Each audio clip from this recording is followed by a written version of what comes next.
One of the most mysterious women ever mentioned in sacred history is Queen Balqis, the ruler of Saba, whose story is preserved in the Quran. She was not just a powerful queen, but a woman whose life changed the course of history. Legends surround her. Some claim she ruled lands stretching from southern Arabia into Africa. Others whisper that she was not fully human. A question still echoes through time. Could Prophet Sulaiman, who commanded the Jinn, have been connected to someone rumored to be part Jinn herself? But this incredible story does not begin with a queen. It begins with a small bird. The Hudhud, a hoopoe bird gifted with understanding, served as the intelligence scout of Prophet Sulaiman's extraordinary army. This was no ordinary force. It included humans, jinn, animals, birds, and even the wind moved by Allah's command. Some soldiers were visible, others were not.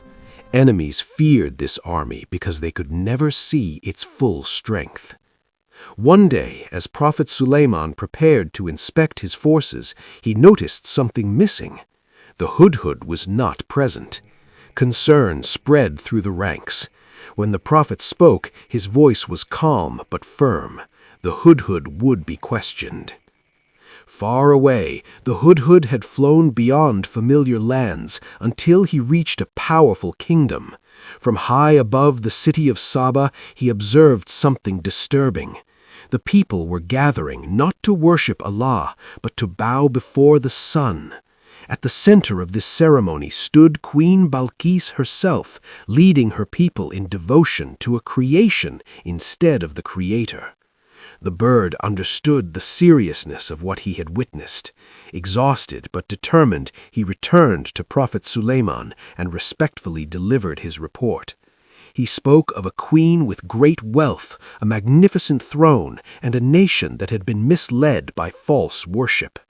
Prophet Sulaiman did not react in anger. Instead, he chose wisdom. He wrote a letter, beginning with the name of Allah, inviting the queen to abandon arrogance and submit to the truth. The Hudhud carried this sealed message across vast distances. The letter arrived in a way no one could explain. Queen Balqis found it upon her bed, though no guard had seen anyone enter. Alarmed, she gathered her advisors. Some urged war, others sensed danger in a ruler whose message arrived unseen. Balqis chose caution. She decided to send gifts, rich offerings of gold and jewels, to test Sulaiman's intentions. The caravan reached Prophet Sulaiman's land and witnessed something unimaginable.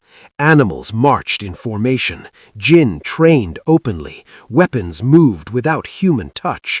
The messengers realized instantly war would mean annihilation. Their gifts were rejected. Sulaiman's response was clear. Wealth meant nothing to him.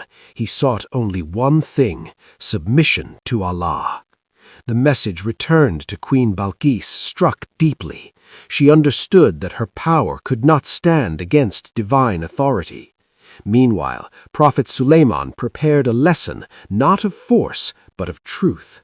He ordered a palace built over flowing water, its floor made of crystal-clear glass. He also commanded that the queen's throne be brought to him before her arrival. By Allah's permission, it appeared in an instant, altered slightly to test her perception. As Queen Balqis traveled towards Sulaiman, her confidence slowly collapsed. Every step revealed wonders beyond her kingdom's achievements. When she finally reached the palace, she was overwhelmed. Mistaking the glass floor for water, she lifted her garment. At that moment, ancient rumors come into focus. Some claimed this test was meant to reveal whether she was human or jinn, yet the Quran itself makes no such claim. Islamic scholars agree Balqis was human.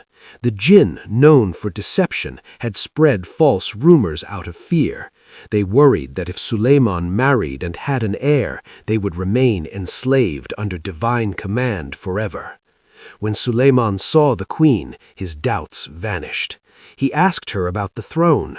She recognized it, but could not understand how it arrived before her. Truth became unavoidable. In humility, Balqis admitted her error. She realized that her intelligence, power, and civilization meant nothing without belief in Allah. Standing before Prophet Sulaiman, she declared her submission to the Lord of all worlds. Her people followed. Sun worship ended, faith began, and all of it started with a bird who chose truth over silence. The Quran reminds us through this story that knowledge is a gift, wisdom is an honor, and guidance comes only from Allah. If you enjoyed this story, like, comment, and subscribe so you don't miss the next journey into sacred history.